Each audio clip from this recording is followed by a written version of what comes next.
ዓለማችን በየጊዜው የምታሰማን የሞት ዜና ለጆሮአችን አዲስ ባይሆንም የሞቱ ሁኔታ የገዳዩ ማንነት የማንጠብቀው ሲሆን ሁሌም እንደ አዲስ ያስደነግጠናል፣ ያሳዝነናል። በኦገስት 2025 ከወደ አሜሪካ የተሰማው አሳዛኝ ዜና ታዲያ ከሞታቸው በላይ ከአሟሟታቸው በላይ የገዳያቸው ማንነት ጤነኛ የሰው አእምሮ አምኖ የሚቀበለው አይነት አይደለም።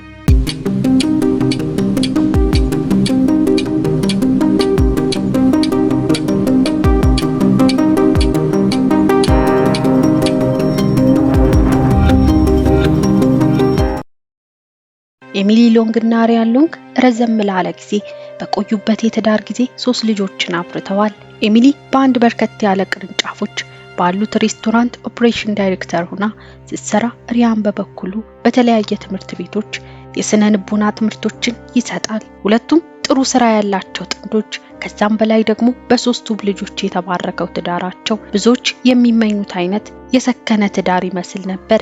ነገር ግን ኤፕሪል 2025 ሪያን ሎንግ አንድ አስደንጋጭ ዜና ከዶክተሩ ይደርሰዋል። ይህም ዜና ታዲያ ለሪያን አካሉን የሚጎዳ መንፈሱንም የሚያደክም ነበርና ለባለቤቱ እንዲሁም ለ3 ትንንሽ ልጆቹም ህይወት አስጨናቂ ነገር ገጠመው። ከዶክተሩ የተነገረው አስደንጋጭ ነገር ከበርካታ ሰዎች መካከል በተወሰኑ ሰዎች ላይ ብቻ የሚያጋጥመው ግላዮብላስቶማ ወይም ከባድ የሆነ የጭንቀት ካንሰር እንዳለበት የሚያረዳ ነበር። የሪያን ከበድ ያለ ህመም በህይወት ምድር ላይ የሚቆይባትን ጊዜ በእጅጉ የሚያሳጥር ነበርና ጭንቀት፣ ፍርሃት፣ ተስፋ ማጣት በቤት ውስጥ እየነገሰ መጣ።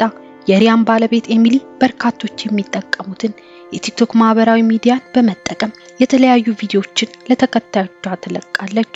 ኤሚሊ ቲክቶክን የምትጠቀመው ልክ ሰዎች ያጋጠማቸውንና የሚሰማቸውን ነገር በግል ማስታወሻዎቻቸው ላይ እንደሚያሰፍሩት አይነት ነበር እና በህይወቷ ውስጥ የገጠማትን በውሎዋ ውስጥ ያሳለፈችውን አጋጣሚ በስልኳ ካሜራ በኩል ብቅ እያለች የውስጧን ተንፈስ ትላለች።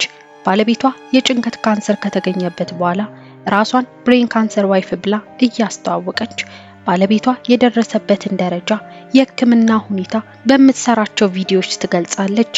የባለቤቷን የጤና ሁኔታና የህክምና ሂደት በተመለከተ በምትለቃቸው ተከታታይ ቪዲዮዎች ላይ ነገሩ ከሷም ሆነ በጠቅላላ ለቤተሰቡ ምን ያክል ከባድ እንደሆነና የሪያን ህመም ለቤተሰቡም ስቃይ እንደሆነ ለመግለጽ ትሞክራለች።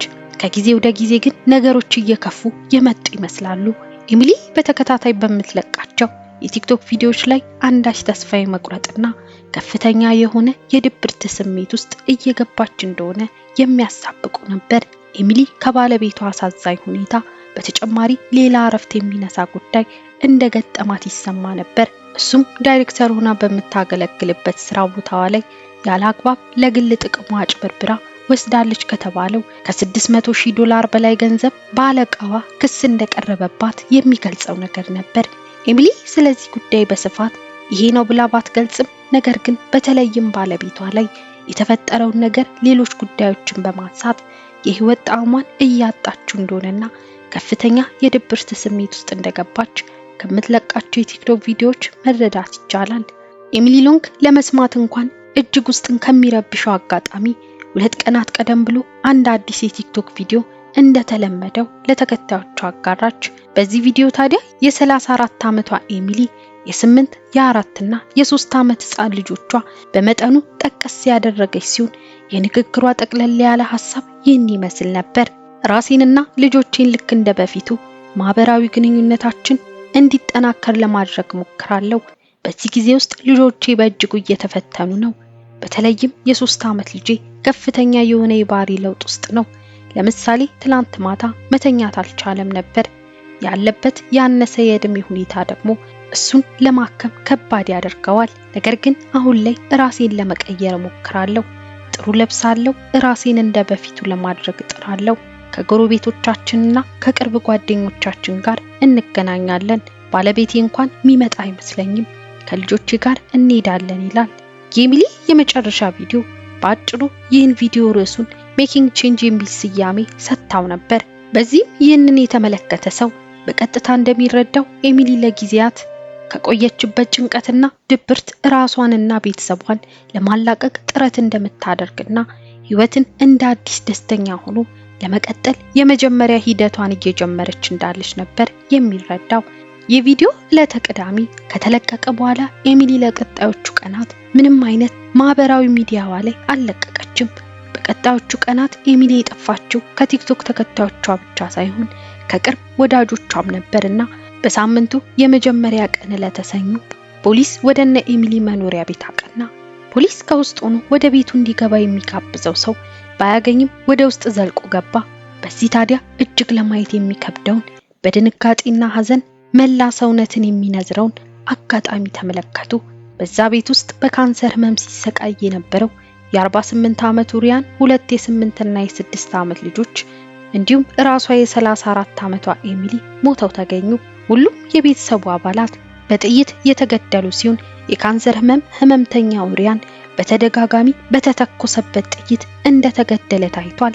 ፖሊስ ጎረቤቶችን፣ ዘመዶችን እንዲሁም አጠቃላይ ወሬውን የሰማውን ሰው ያስደነገጠውን ተግባር ፈጻሚ ለዘረፋ ወይም ለጥቃት የመጣ ባድ ሳይሆን ራሷ ኤሚሊ ሎንግ እንደሆነች ተገለጸ።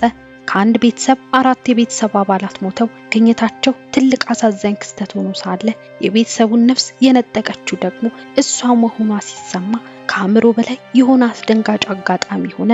የራሷን ነፍስ ለልጆቿ አሳልፋ ትሰጣለች ተብሎ የሚነገርላት እናት እንዴት የገዛ ልጆቿን ነፍስ ለመንጠቅ ብርታት አገኘች የሚለው ጥያቄ ማንም በሰውኛ አእምሮ ሊያብራራው የሚችል አይኖርም።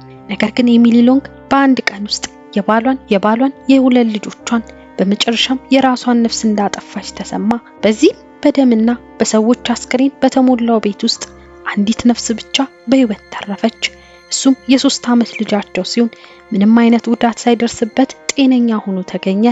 ይህንን ድርጊት በምን ተነሳሽነት ወይም ምክንያት እንደተፈጸመ የሚያስረዳ ሰው ለጊዜው ባይኖርም ምንም አይነት ምክንያት ግን ለዚህ ጭካኔ በቂ አይሆንም።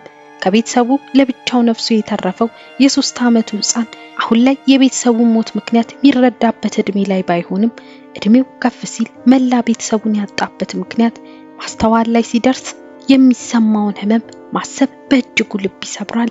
በመጨረሻም ግን ባል በገዛ ሚስቱ እንዲሁም ልጆች ከማንም በላይ በሚያምኗት እናታቸው እጅ ተገደሉ መስል ነበር። እናንተስ በዚህ ታሪክ ላይ ምን ሐሳብ አላችሁ? ሐሳባችሁን ኮሜንት ላይ አሳውቁኝ። ለዚህ ቻናል አዲስ ሆናችሁ ሰብስክራይብ እያደረጋችሁ ተቀላቀሉ። ቪዲዮ ከተመቻችሁ ላይክ በማድረግ እንዲሁም ሼር እያደረጋችሁ ለሌሎች እንዲደርስ አግዙኝ እያልኩኝ በሌላ አዲስ ታሪክ እስክንገናኝ ድረስ ቸር ቆዩልኝ።